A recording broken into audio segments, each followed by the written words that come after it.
I'm here today with Farbod Markazi, Alex Rudy. I'm Alex Uwe, and let us give a cold congratulations to the Kansas City Fight Club on their World Series championship. The second year in a row they made their trip to the World Series. They finished the job this year. No Madison Bumgarner to stand in their way.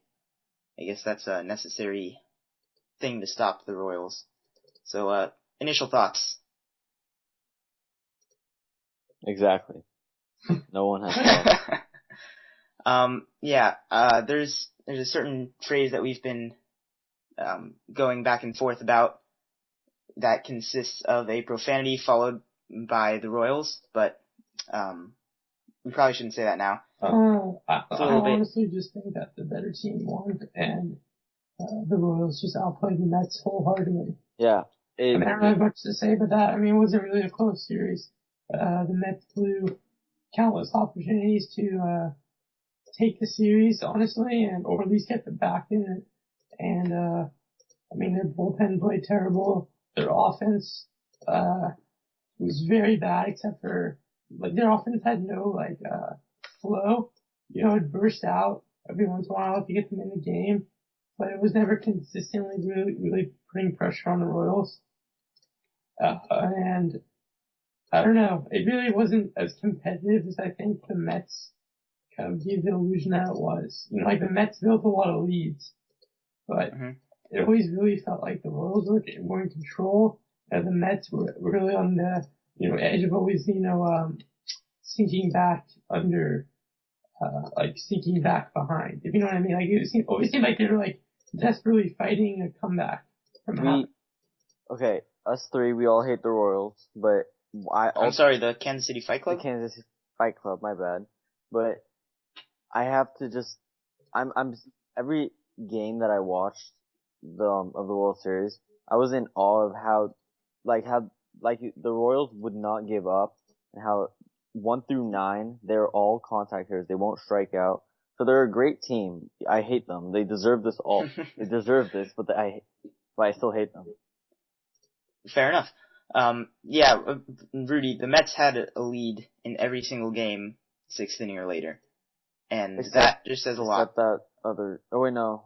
Every game, they had a lead in the 6th inning or later. Every game. The one that didn't happen. Yeah, except DeGrom's game, where they got, shelled on.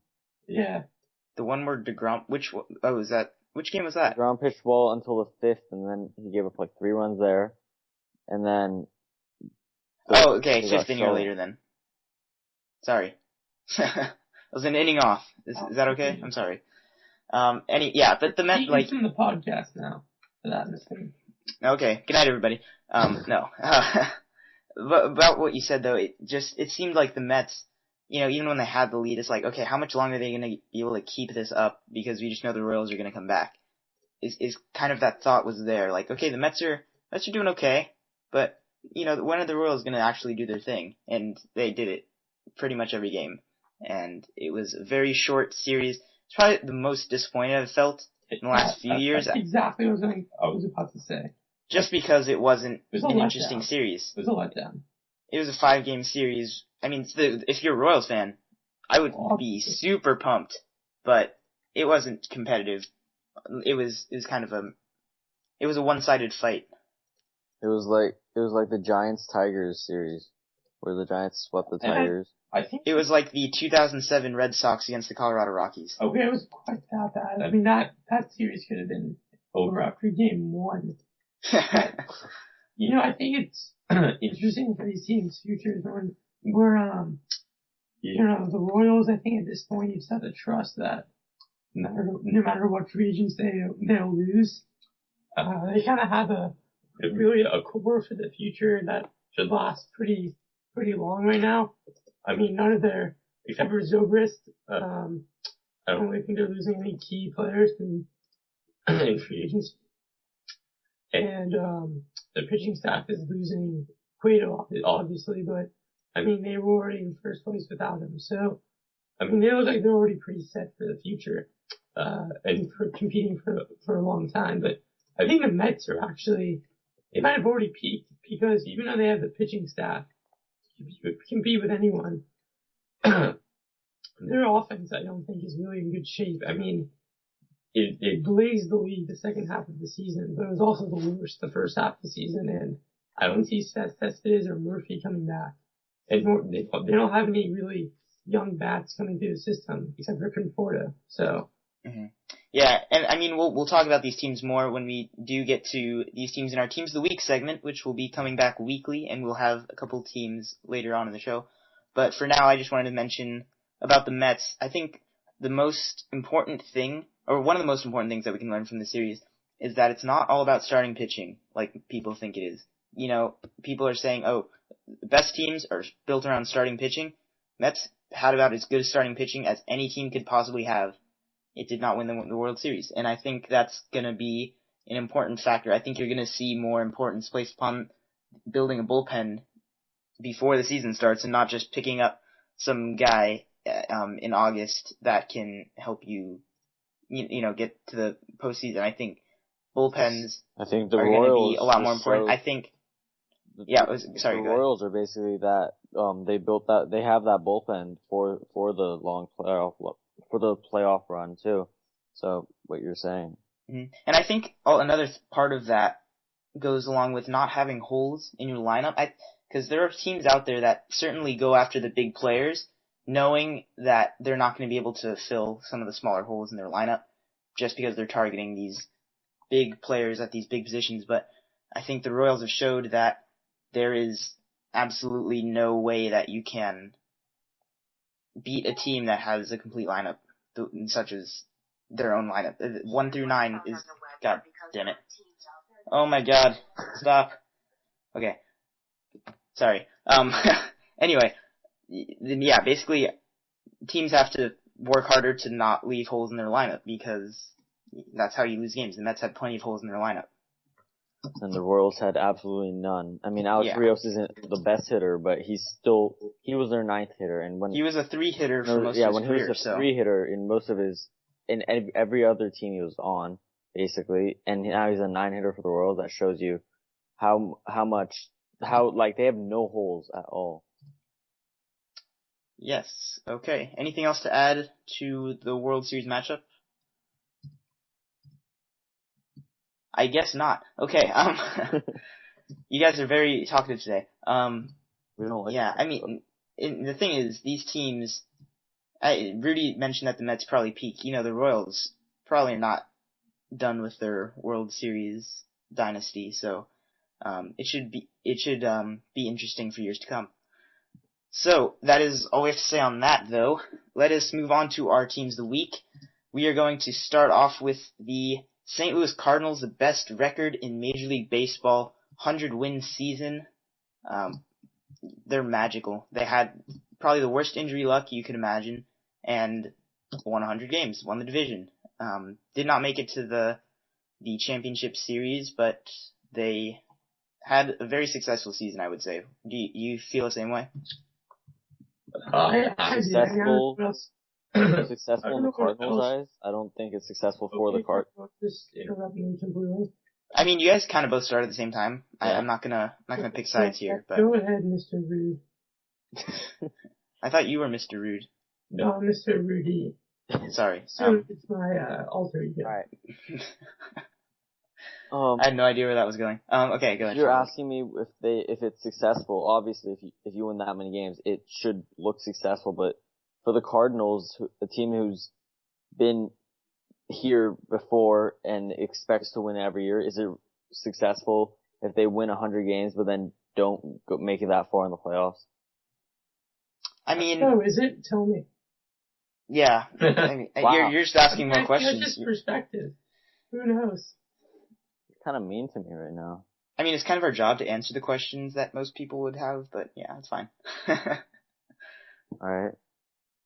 I think we made him cry. I think that, in general, it's probably a slight disappointment, but considering their injuries, I don't know what else the fans can really ask for from them.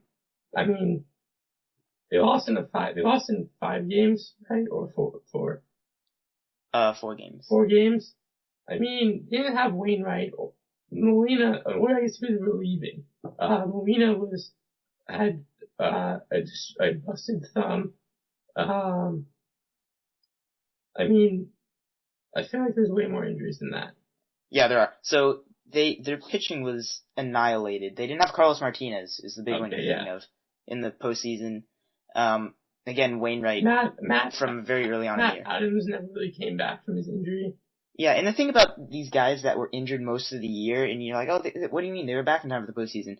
They really weren't. They had so little time to get back into the swing of things. They really weren't the same players that they could be had they been healthy. And it's not just the time that they're out with injuries. It affects this team beyond that, even when they are back on the roster. It's a very tough thing to do, and they did a very good job with, the way they handled everything. Siri, I swear to God, go away.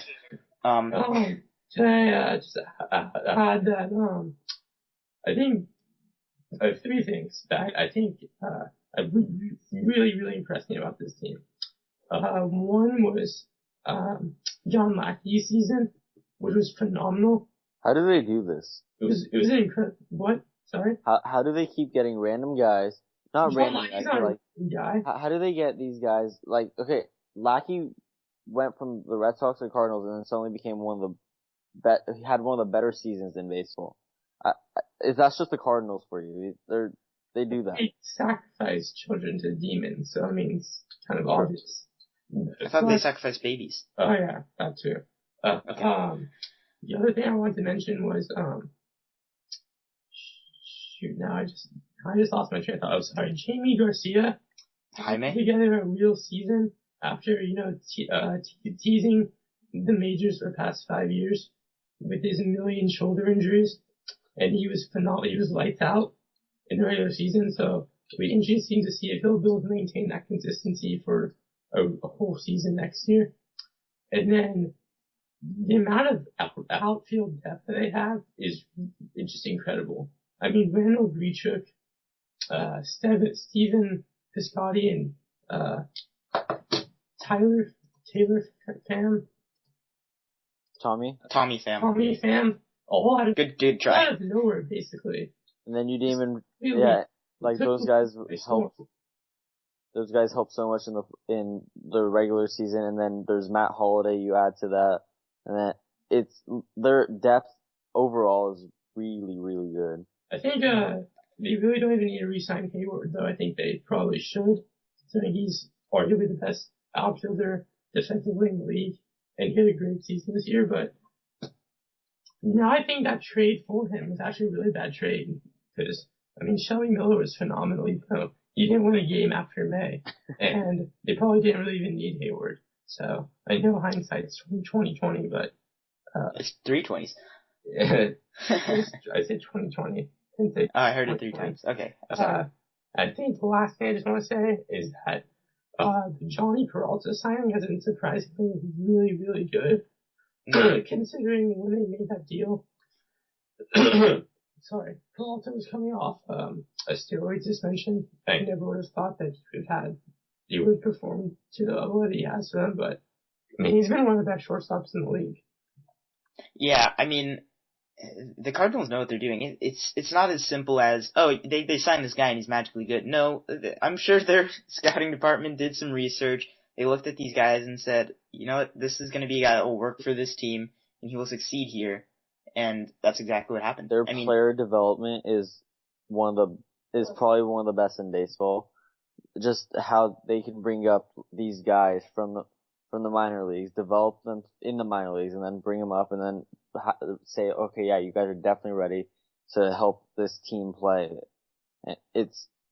I love watching the Cardinals play because of basically player development and in-house.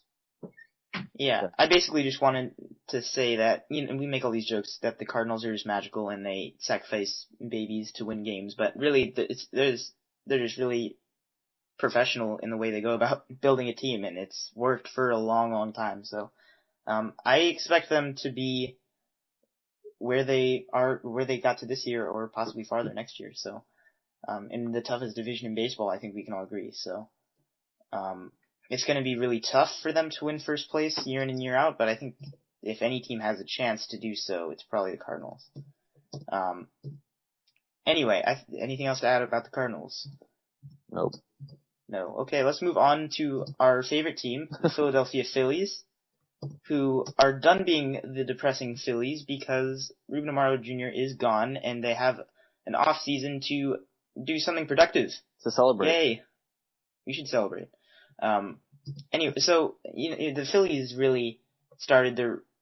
I mean, obviously they've been rebuilding for a while, but the trade deadline was when a lot of rebuilding happened when they got rid of Chase Utley. That was one of the bigger pieces that wasn't left at the there. deadline. Jonathan. I'm sorry.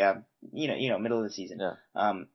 Chase Utley, Jonathan Papelbon, they're gone, and Cole Hamels. I'm sorry, that was probably the biggest one of those three. And they got some decent players in return, and I think they're going to be able to turn it around a lot faster than people think, just because they have a real shot now that their GM is not crazy man. Crazy thoughts? man, I'm just happy for the Phillies fans that Ruben Amaro Jr. is gone. He already got hired as third base coach, didn't he? Yeah. He can do very little harm there, I will say. Yeah, he can do very little harm there, but I'm still sorry for the Red Sox. I think that's where he signed. Yeah. So yeah. That's all you got on him. Anyway, so the Phillies, let's talk about the team. Let's get off the GM for a second. So obviously there's still a few payroll kind of issues there. One notable thing to mention right away is that they did not pick up Cliff Lee's option, so he will not be a Philly next year if he pitches at all. Will definitely not be with the Phillies. But looking around at their team, just overall, I mean, it's definitely not where they want it to be. You have to dig a little bit deeper into their minor league system and try to pick out pieces there. But there are a few pieces that are very interesting. One of them being Michael Franco, the third baseman that came on this year and was very hot out of the gates and kind of wavered the rest of the way, but I think he's got a lot of potential. And they got some other guys that are able to do some things. Cesar Hernandez was a pretty good second baseman, all things considered. When he was brought up, they have one of the best closers in the game now, I think, for the coming years in Ken Giles.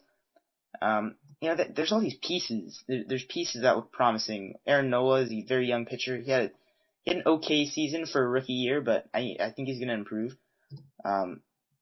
There's just a lot of different things. There's a lot going on with this team, and they're just going to have to find certain players that can settle into these spots. And I think it'll happen in time. What do you think, Rudy? What? I spaced out. Phillies. Sorry. Basically. I'm sorry, I apologize. Just Phillies. What do I think of the Phillies in their direction? Yeah. I apologize. I really have very little to say on them. They're a rebuilding team. They have a couple of young guys. I think they have a long uphill battle back to success. Yeah, I mean, I guess I had the most to say about the Phillies out of all of us. I think we lost Rudy. Yeah, we did, but I'll say a little bit. If you're there. I'm here. Okay. I'm waiting.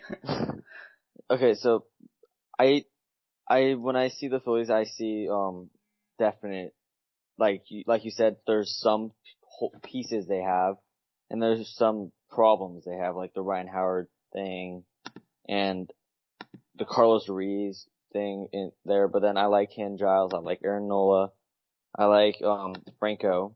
Alright, sorry about that. Yeah. Alright. Like I was saying, I think the division isn't really, even though this year is pretty terrible, except for the Mets, I think, the Braves, the Nationals, and the Mets are all on their way to success sooner than them. And I think that those fans are going to be suffering for a bit longer before they see, that light at the end of the tunnel. Yeah, I mean, that's just how these dynasty teams kind of work. They had a very good dynasty. Yeah. It completely fell apart, and now they have a chance to actually start rebuilding, because they were not rebuilding even when they should have been. So they're a little bit delayed in that process, but I think they're going in the right direction. There's still a few more things I think they can do to bring in. Well, one obvious player is Ryan Howard that you'd like to bring in some more prospects with. I don't think Ryan He's Howard. not going anywhere. He's gonna be very tough to move. So you hope for the best. You hope you get a 30 home run season out of Ryan Howard. It's monster power. People forgot that he hit 50 home runs in a season. He's still Ryan Howard, just the very, very broken down version of Ryan Howard. I think that's about all we have to say about the Phillies. Is that true? I mean, you guys all I was gonna add on before Rudy came back was that with the pieces that they do have, and then there's the GM that the actual general manager that actually wants to help the team that came in.